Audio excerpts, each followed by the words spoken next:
les informations d'ici et d'ailleurs sur Radio La Frontière. C'est parti pour tout de suite.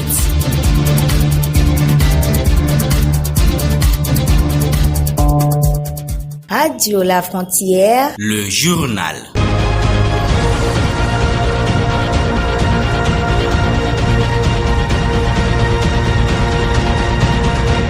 L'année 2021 s'est ouverte il y a quelques heures de cela. Nous rendons grâce pour la vie et nous sommes heureux de vous retrouver en pleine forme. Bonsoir à tous, bienvenue au rendez-vous hebdomadaire sur votre radio. À présent, les titres.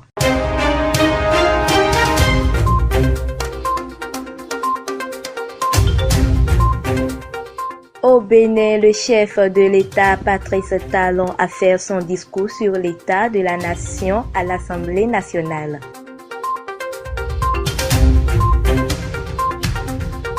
Au Burkina Faso, le président Marc Christian Kaboré a prêté serment pour un second mandat.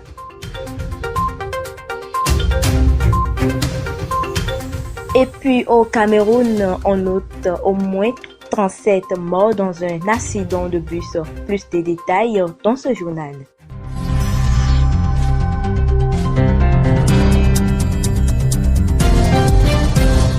Nous avons entamé depuis quelques heures une nouvelle année. 2021 vient ainsi de voir le jour, mettant un terme à l'année 2020, une année spécialement secouée par la pandémie de la COVID-19. Malgré cela, l'année 2020 a été marquée dernièrement par la tournée de reddition du président béninois Patrice Talon dans 60 communes. Adonis Rounon. Notre indice de satisfaction demeure faible. Durant un mois complet, le président Patrice Talon a effectué sa première tournée nationale de reddition de comptes en République du Bénin. C'est l'une des dernières actualités ayant marqué la fin de l'année 2020. La tournée s'est déroulée du 12 novembre au 12 décembre 2020 avec un parcours global de 6 801 km. Le président Patrice Talon a visité les 12 départements et 60 des 77 communes du Bénin. Entre autres, les communes de Parakou, Savin, Materi, Natitengouniki, Adjawere, Dambo, Tassazoumen, Porto Novo, Abomey, Boikon, Abomey-Calavi, Azové, Grand Popo, Diakotome, Djidja, Djougou, Ouida, Agbanizon, Alada, Cotonou. Fidèle à sa méthode de gestion, la délégation présidentielle sous l'impulsion du chef de l'État a sillonné l'ensemble du territoire béninois du nord au sud, uniquement, parfois, terrestre. Et parlons toujours du bilan des activités marquant l'année 2020. Radio La Frontière a travaillé dans sa grille des programmes pour épanouir ses internautes à travers la conception de quelques programmes d'émissions ludiques. Ceci malgré la pandémie de la COVID-19. Douglas Agbo, chef service des programmes de Radio La Frontière. Un bilan qu'apprécie aussi le directeur adjoint de la radio, Roger Godono. Suivons-le. Nous ne nous attendons pas à ça, mais finalement, ça a été le cas. Ça nous a vraiment émerveillés. Nous sommes contents de cela. Vous voyez, notre grille, la grille que le service programme a présentée, vraiment, malgré la COVID-19, malgré ce COVID-19, nous avions pu faire quelque chose.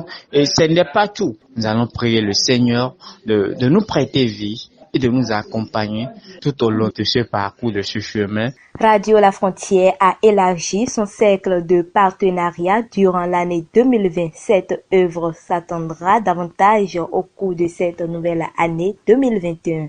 Ce que nous confirme le chef service des relations publiques, Jean-Paul Nkolo. D'abord, je tiens à adresser mes meilleurs vœux aux amis internautes de Radio La Frontière, également aux différents partenaires avec qui nous travaillons. En 2021, voilà, des objectifs seront atteints forcément. Entre autres, nous allons tirer nos partenariats sur d'autres élans. Nous allons officialiser notre partenariat avec l'ONG Grut Africa afin d'innover, d'apporter plus d'innovation en anglais, avoir des correspondances un peu partout dans les pays de la sous-région, le Burkina Faso, le Bénin, la Côte d'Ivoire, le Ghana, le Sénégal, un peu partout, pour que l'information soit de proximité. Et comme l'a dit la rentrée radiophonique de cette année, nous allons exploiter le digital pour porter plus loin les informations. Sacrifiant à la tradition de la présentation du discours à la nation, le chef de l'État, le président Patrice Talon, était face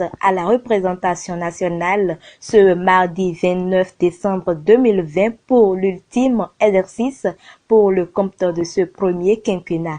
Suivez ici un extrait de ses propos. Nous avons également entrepris de réformer notre système politique et que, malgré les heurts et les difficultés, nous sommes en passe de réussir également ce challenge. C'est en effet avec ces nouvelles règles d'organisation des partis politiques et des compétitions électorales que les élections communales de mai 2020 ont eu lieu, favorisant une grande cohésion au sein des conseils communaux et augurant de fait d'une plus grande qualité de l'action publique. Le prochain rendez-vous pour éprouver ces nouvelles règles, c'est la présidentielle d'avril 2021, à l'occasion de laquelle je ne doute pas que nos compatriotes auront le choix entre plusieurs projets de société. Ce sera alors la fête de la démocratie, plus que jamais au service du développement durable de notre cher pays. Et parlons toujours de cette actualité du discours du chef de l'État Patrice Talon sur l'état de la nation béninoise. Quelques citoyens béninois apprécient diversement ce message du président de la République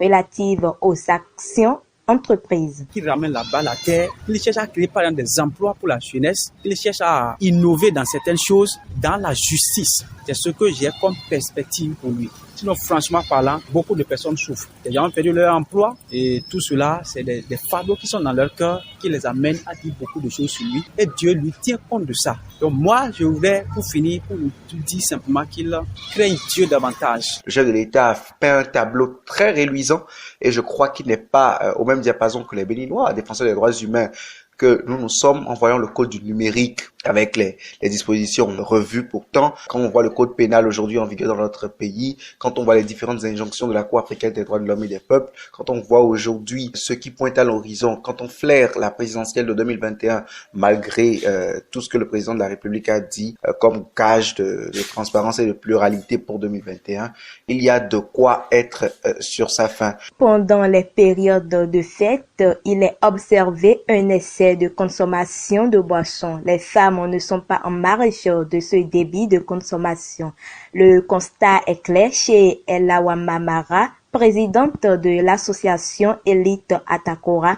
Elle nous en parle. De plus en plus de femmes s'adonnent avec plaisir à la consommation exagérée de boissons alcoolisées et il n'est pas rare en période de fête de trouver des femmes en état d'ébriété, des femmes qui deviennent des éthyliques chroniques. Cet état de choses est évidemment déplorable parce que la femme est l'éducatrice de la famille. Une femme éthylique va éduquer un enfant comment? Quel conseil peut-elle donner à sa progéniture? Quel modèle constitue-t-elle pour ses enfants? Une femme en état d'ébriété devient une proie totalement facile pour ce genre de violence. Donc, nous avons tout intérêt à souhaiter que les femmes se retiennent et puissent être en état de lucidité requise pour résister face aux viols et autres abus sexuels. Dimanche dernier, des combattants djihadistes ont semé la terreur sur 3 villages de l'état de Borno, au nord-est du Nigeria, faisant au moins 10 morts. Arrivés à bord de camions, les insurgés ont mis le feu aux bâtiments publics et aux maisons des villages de Safa, d'Aza et de Tachan Alade. Selon les autorités, le groupe Boko Haram serait derrière les attaques qui épuisent les habitants de l'état de Borno. Au Cameroun, au moins 37 personnes, dont 10 femmes et 4 enfants, ont été tués le même dimanche dans la collision d'un bus contre un camion dans le centre du Cameroun, a annoncé la police. Le bus a fini sa course dans un ravin et 19 passagers ont également été blessés, a ajouté à l'antenne de la radio publique le commissaire de la sécurité publique de Ndikinimeki, à environ 200 km au nord-ouest de Yaoundé, où l'accident s'est produit en pleine nuit. Roch Marc Christian Kaboré, réélu président du Burkina Faso pour un second mandat, candidat le 22 novembre a été investi dans ses actions présidentielles ce 28 décembre 2020 en présence de plusieurs chefs d'État africains. Je cite, « Je resterai attentif aux préoccupations de l'ensemble de mes compatriotes, surtout en ce qui concerne la réconciliation nationale, la paix et la sécurité, gage de toute action de développement. » Fin de citation, a-t-il déclaré. Je tiens à rassurer que je resterai attentif aux préoccupations de l'ensemble de mes compatriotes, surtout en ce qui concerne la réconciliation nationale, la paix et la sécurité, gage de toute action de développement. Ce pacte social doit être une œuvre mobilisatrice et fédératrice de tous les Burkinabés autour des changements de mentalité, de comportement et d'idées nécessaires pour la défense et la considération de l'État-nation, de l'État de droit démocratique et de notre modèle de vivre ensemble. Nous devons poursuivre et renforcer la lutte contre la corruption, les passe-droits et l'incivisme qui annihilent tous nos efforts de développement. Une attention particulière sera accordée à la justice, rempart de notre vivre ensemble, qui constitue un sujet de préoccupation pour un bon nombre de Burkinabés. Tous les efforts seront entrepris pour permettre de vider les dossiers pendants et garantir une justice équitable pour tous dans notre pays.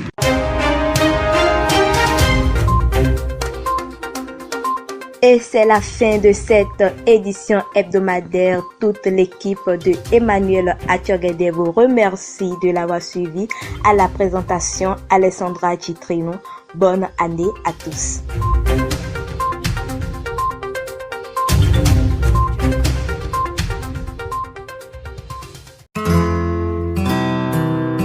Tout de suite, l'espace publicitaire sur votre radio. JITESAL Bénin, la société spécialisée dans la conception des productions de l'information en informatique et en technologie, met à votre disposition plusieurs services. Conception de cartes de visite et cartes d'invitation, rédaction de tests d'anniversaire, couverture médiatique pour tout événement, publicité d'articles, assistance en entrepreneuriat, conception de badges, conception de sites web et initiation au commerce digital. Faites confiance à JITESAL Bénin en contactant les numéros suivants. Plus 229 91 99 08 23 ou encore plus 229 60 18 27 42. Communiqué. L'UPMB lance un appel pour l'identification des enfants des professionnels des médias décédés. Dans le cadre de la poursuite de ces actions de soutien à l'endroit des enfants orphelins des professionnels des médias du Bénin en cette période de fin d'année, et surtout pour la fête de Nouvel An, le Bureau exécutif national de l'Union des professionnels des médias du Bénin, UPMB, exhorte les responsables d'organes de presse et tous les acteurs des médias à fournir les renseignements concernant les professionnels des médias qui ont tiré leurs références. L'UPMB souhaite avoir les noms et prénoms des défunts, la liste de leur progéniture et les contacts de leurs conjoints, parents ou proches à communiquer au numéro plus 229 97 34 66 55 au plus tard le 31 décembre 2020 à 12h en vue de la matérialisation effective de la solidarité agissante des professionnels des médias du Bénin à l'endroit de cette couche vulnérable, a signé le communiqué la présidente de l'UPMB, Zakiat Latunji. Compétition universitaire 3 OADA 2021.